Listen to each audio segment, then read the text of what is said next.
Welcome to another edition of Conversations. This week we're looking at Luke chapter 2, and we're going to see some more things that surround the birth of Christ. Now that may seem like a little unusual for us to be talking about that in June. I suppose we can think about it as Christmas in June, and I know a lot of us don't really associate it with this time of year, nor with this type of weather. But think about the fact that there are probably a lot of people who do. Not all of us grew up in colder climates, although we tend to associate the birth of Christ and Christmas time with cold and dark of winter. And of course, there's always the metaphor and the image of light shining in that darkness and coldness. But the fact is, we really don't know exactly the time of year that it happened, and it's not really that important. However, Luke does give us some indication about when it happened. And if you look at Luke chapter 2 and verses 1 through 3, he tells us basically the time period that it happened. And that's important for Luke because as a historian, he wants to locate this in history. And that is a very important part of this particular story of Jesus Christ because we believe he really lived. And he really lived in a time and a place that's not so far removed from us. Thinking about Christmas in June, perhaps those of you who are a little older may remember one of the great Christmas TV specials that has been on over the years, and it's called A Charlie Brown Christmas. A very interesting thing that we're going to read tonight actually was part of that video, part of that program that was put on a couple of years ago. If you remember the story, Charlie Brown's struggling with the meaning of Christmas, and he seems to be seeing all the commercialization and the other things that everybody's going through and trying to make some sense of it all. At one point in the story, Linus, one of the other characters, gets up on stage and says to Charlie Brown, here's what it is.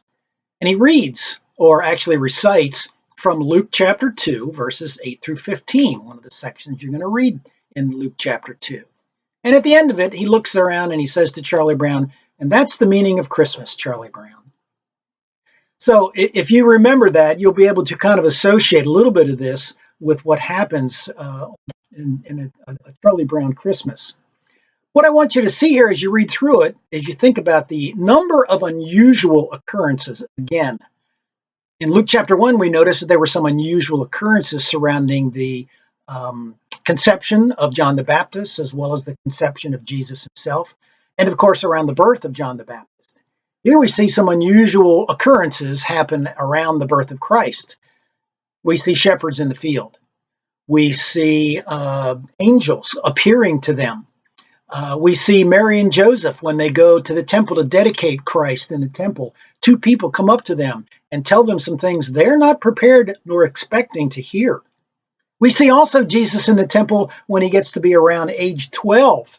And he's amazing the teachers of the law in the temple. And his parents, of course, they've kind of lost him, don't know where he is, and they end up finding him there. But there are just some very unusual things that happen. And I want you to think about that because if one thing happens that's kind of unusual in your life, you might think of it as a coincidence. But when a series of things keeps happening, that may be just a little more than coincidence. And I kind of think that's what Luke is doing to us, doing for us here.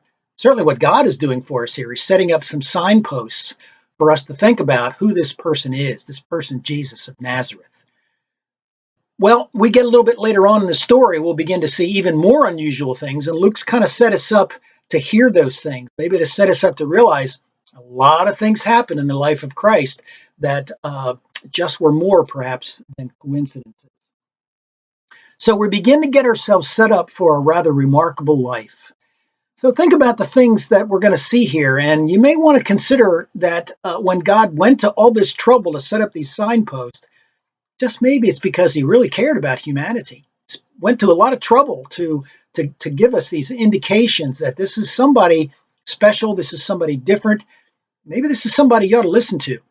And I hope that's kind of what you get out of it. And I hope you have a good conversation with your friends and neighbors and family about this. And think very deeply about all the things that you're reading here in Luke chapter 2. Thanks for joining us. Hope you have a good conversation this week.